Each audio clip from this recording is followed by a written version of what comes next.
The Cleveland Cavaliers are just an organization that keeps on giving to the Lakers. Uh, Apparently, they just fired their head coach, JB Bickerstaff. And it couldn't come in better timing because the Los Angeles Lakers need a real head coach. They need a better than average head coach. They need somebody who's better than Frank Vogel, um, better than Darvin Ham. They need somebody who can give them the X's and O's, the scheming, the navigation in the playoffs, the adjustment making um, that they've been looking for. And it isn't often that you get a second chance to do the right thing. Uh, they missed out on Tyronn Lue. We all know that. It was evident.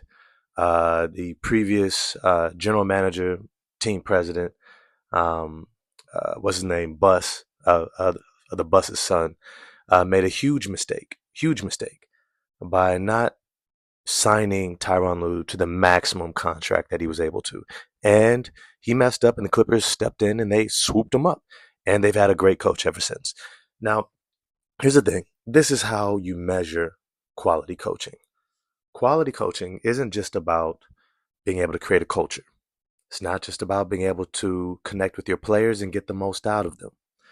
It's not even just about your ability to make adjustments within the game. It's not about your ability to set a foundation of expectation and hold players accountable, but it's also about how do you maximize a roster? How do you maximize every bit of talent that you have dispersed throughout a roster? That means how do you make the most of the guys that are sitting at the end of the bench when you need them the most? And when you watch JB Bickerstaff, that's what he did in spades. Some of y'all hear me use this term oftentimes. If you haven't played the card game Spades, it's a cultural game. It's a very fun game. Spades is the highest suit amongst the clubs, the hearts, the diamonds, and then spades. Spades beats everybody. So if you have a bunch of spades, you're winning. And JB Bickerstaff is the type of coach that you go out and get when you want to be winning. Now, can coaches do miracles? No. If your superstar is on one leg like Donovan Mitchell and your other max contract backup superstar or supposed superstar and Darius Garland is kind of showing that he's really a number three on a playoff team instead of a number two, and your second best player, Jarrett Allen, is hurt for a full series with a bruised rib or broken rib, and your up and coming big man is kind of stepping into his own, learning how to play at a high level. You can do well, which they did, but you're not going to beat the best team in the conference. You're not going to beat the best team record wise in the league in the Boston Celtics. And even though they were able to get past the Orlando Magic, who played phenomenal defense and had an incredible amount of talent, uh, they weren't able to beat the Boston Celtics. This is no fault of that coach. Look, when you're depending upon guys like Sam Merrill and Dean Wade and Max Strus and Karis LeVert to carry you for stretches, without Donovan Mitchell, who missed games, right? Without Jarrett Allen, who did not play at all, right? You're not going to beat them. You're not. But here's the thing. When you find a good coach, especially in the NBA, you hang on to them because a good coach is about as rare as finding a superstar.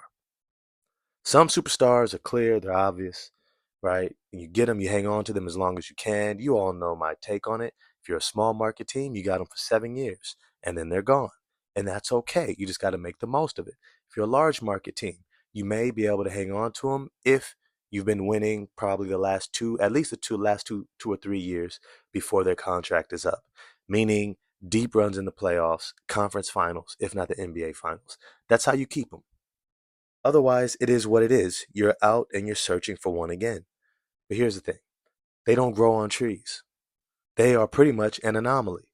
And in the NBA, in that coaching tree, you have your Greg Popovich, you have your Eric Spoelstra, you have your Tyronn Lue, you have your Rick Carlisle's, you have your Tom Thibodeau, And I'll give it to him. He's shown he's a good coach when he has his type of players and a lot of depth. His flaws are what they are, but he's a good enough coach, right? He's above average, right? Frank Vogel is an average at best coach. I hope you guys understand that, right? He lacks X's and O's, scheming, adjustments, right? A lot of the fundamental things. He doesn't maximize lesser talent, right? Couldn't figure out how to put guys in position and maximize the talent he had on his roster. That's why they made the comments they made about him. You're trying to do better than that. You're trying to do better than Darvin Ham, who's an average at best coach. That's what the Lakers just fired. And so you gift wrapping them an above average coach and JB Bickerstaff, like I can only imagine the things that he's going to do with that increased depth.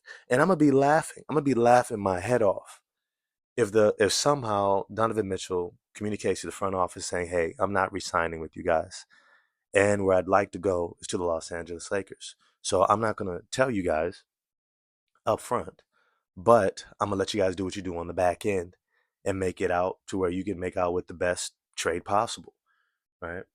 And then so they go ahead and make that. And next, JB Bickerstaff and Donovan Mitchell end up in Los Angeles playing with LeBron and AD. Can you imagine that?